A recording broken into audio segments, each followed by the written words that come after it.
मुखेड तालुक्यातील जांब बुद्रुक येथील ग्रामपंचायतीच्या उपसरपंचपदी रेणुका रामदास मोरे यांची बिनविरोध निवड करण्यात आली। येथील उपसरपंच पाशू कासार यांनी राजीनामा दिल्यानं नवीन उपसरपंच पदांची प्रक्रिया पूर्ण करण्यासाठी सर्व सदस्यांच्या बैठकीत बिनविरोध निवड करण्यात आली। मुखेड तालुक्यातील जांब बुद्रुक येथील उपसरपंच पाशू कासार यांनी पदाचा राजीनामा दिल्यानंतर ग्रामपंचायत सदस्यांची बैठक लोकनियुक्त सरपंच वसंतराव गायकवाड यांच्या अध्यक्षतेखाली घेण्यात आली।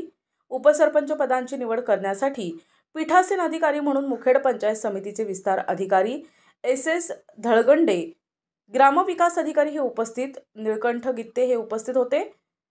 तर सर्व सदस्यांच्या उपस्थितीत घेण्यात आलेल्या सभेत उपसरपंच पदासाठी निर्धारित वेळेत रेणुका रामदास मोरे यांचा एकमेव अर्ज आल्यानं उपसरपंचपदी रेणुका मोरे यांची बिनविरोध निवड करण्यात आली, असं पीठासीन अधिकारी धुळगुंडे यांनी जाहीर केलं। या निवड प्रक्रियेत ग्रामपंचायत सदस्य जीवनराव गौंड, अण्णाराव शिंदे, पाशू कासार, मुरलीधर थोटे, विश्वनाथ वंजे, रवी कटाळे, शकुंतलाबाई सूर्यवंशी, विमलबाई शिंदे, महानंदा गायकवाड, सुनीता कोल्हे, भाग्यश्री वंजे, सुप्रिया शृंगारे, नाझिमा कासार, सुप्रिया शृंगारे, महादेवी आंदे आदी 15 सदस्यांनी सर्वानुमते एकच नाव सुचविल्यानं रेणुका रामदास मोरे यांची बिनविरोध निवड करण्यात आली। यावेळी अनिल कोल्हे, बाळासाहेब पुंडे, मनोज गोंड, श्रीकांत सूर्यवंशी, राम शिंदे, बालाजी कोल्हे, नागोराव मोरे पाटील, बालाजी मोरे, व्यंकट पाटील, खयूम मुजावर, मुनीर मुजावर यांच्यासह ग्रामस्थांची उपस्थिती होती।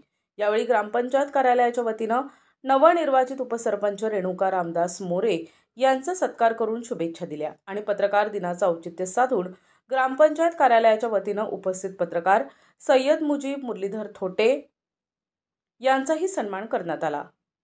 प्रतिनिधी मुजीब सय्यद, NTV न्यूज मराठी, मुखेड, नांदेड।